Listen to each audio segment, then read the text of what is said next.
This is the story of Ganesha, also known as Vinayaka. Our story begins with the first mentions of this kind of entities, dating back to around 600 to 300 BC. 4 Vinayakas were demonic spirits who possessed and plagued humans. They created obstacles, caused nightmares, and brought misfortune of every kind and scale.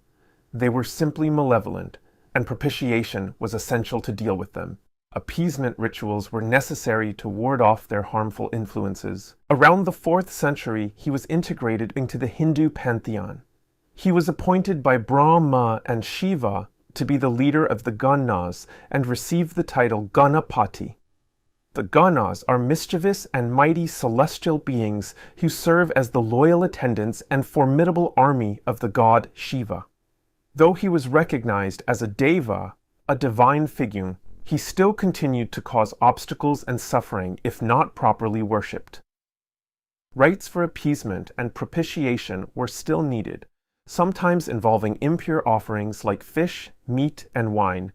He remained a dangerous spirit, but his image transformed over the centuries into a super-positive divine creature. Later, around 650 CE, Ganesha appeared in Chinese Buddhism as a negative demonic figure. Vinayaka, the hinderer, an obstructive deity, an obstacle creator, who disturbs Buddhist practitioners, causes fear, sends bad dreams, and generally hinders spiritual progress. He had to be controlled, expelled, or even destroyed through mantras and rituals. He was feared as the elephant-headed spirit that hinders all vows. In that context, many people at the time believed an elephant head signified punishment for dire sins, a consequence of extremely bad, evil deeds, in addition to a horrific, hellish experience with tortures and fires. In his later Hindu tantric form, late 7th to 8th century, his evil demonic traits appeared in a more drastic form, including perverted preferences concerning sexuality and sanitation. Rites and offerings took place in impure locations, like cremation grounds, and included orgies, disgusting, unhygienic feasts, defiled leftovers, intentionally not rinsing the mouth for keeping the food scraps. Impure offerings like meat, fish, and alcohol were used. Rituals were also aimed to evil effects, like causing violence and harm, destroy enemies, gain power, using harmful or inauspicious substances like ape fat, corpse hair, or human bones. Some rituals were designed to delude, enslave, paralyze, or kill. He was typically depicted with a nude Shakti in an erotic pose. The main goals of this worship were the attainment of magical powers and worldly benefits. In his later form in Japanese Buddhism in the first half of the 9th century, he was called Kangiten, the god of bliss, or Shoten, the sacred or noble god. Nonetheless, he retained a basically evil character, well known for being volatile, demanding, and jealous. He was still bound by passions and was well known for his high irritability. If he felt neglected or offended, he was known to react quickly with anger and send obstacles or punishments. His nature was very demanding, and elaborate appeasement rituals were needed to avoid pain. If one followed the cult properly, with appropriate, albeit sometimes impure offerings, wishes would be granted in exchange. This even included immoral ones, like harming enemies. It was made clear that dealing with this deity would be as efficient as dangerous. In the later Tibetan Vajrayāna form, he still had this evil, negative character.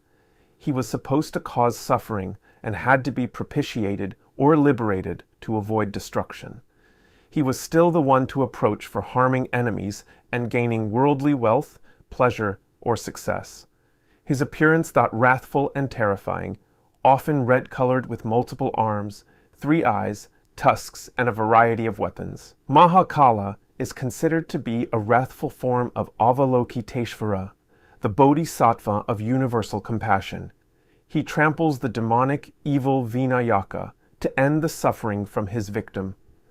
Mahakala is a protector of the Dalai Lama who praises Mahakala for trampling Vinayaka. The form we see worldwide today was primarily shaped by the later Puranas from 600 to 1300 CE. With many new stories, he ascended to the highest rank of a top deity like Shiva, even considered the Supreme Lord himself. Everyone loves him as he represents the joy of living, absolutely peaceful, positive, trustworthy, even a perfect companion for all children. This overwhelmingly positive image was finally established for the vast majority of Hindus in the 10th century. To be fair, there are also teachings that identify him as Avalokiteshvara, Mahakala, or other forms, comparable to some of the angry, scary, and mighty protecting, defending, demon-taming, or killing aspects of the high-ranking gods. Doubtless, he can and does grant wishes if he's worshipped properly. This includes solving issues related to demonic spirits, but all that doesn't make him a fundamentally benevolent power. Fascinating is his transformation from black to bright white. How is this even possible? What truly happened? Did he undergo such a radical transformation?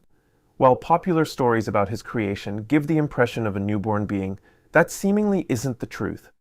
The facts show he existed long before he became so famous in Hinduism. Or could all this simply be related to other, similar elephant-headed entities? Hard to imagine, isn't it? Honestly, would you let your kids play around with such a spirit? Would you trust a spirit with such a past? Why would any good-hearted person praise such an entity? I am not surprised about these findings on Ganesha. To me, they fit in the picture and make perfect sense.